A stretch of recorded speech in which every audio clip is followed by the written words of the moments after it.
We think the current environment is going to continue to be tailwind for small value and headwind for small growth. Let's break it down to a couple of things. The first is around valuation, the second is around cyclicality, and the third is probably about inflation.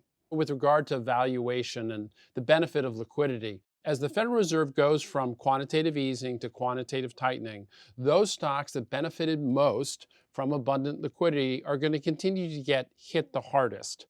We think that those are largely small growth stocks. If we also go to valuation and expect that overall we're going to see valuation compression across small caps, that again is going to hit the higher valuation, which are small growth stocks, harder. But then let's think about cyclicality. Again, we think that you want to have exposure to economic cyclicality, and the cyclical beneficiaries are more in small value than they are in small growth. And finally, around inflation. Actually, you have a number of business models in small value that are inflation beneficiaries. Banks would be one, materials would be another, but there are others as well. If you contrast that with small growth, that'll tend to be more populated by often money-losing healthcare stocks as well as technology and software stocks. So those won't give you the cyclical exposure or as much. They're going to have valuation compression.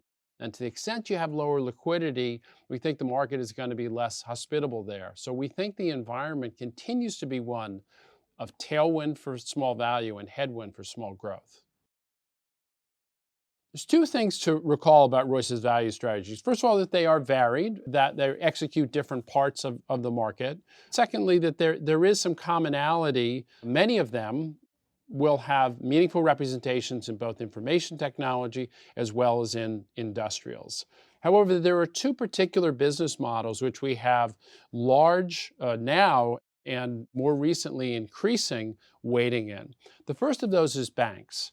And we may have the highest representation in banks than we've had perhaps ever. We think the bank business model intersects particularly well with where we are in the economic cycle.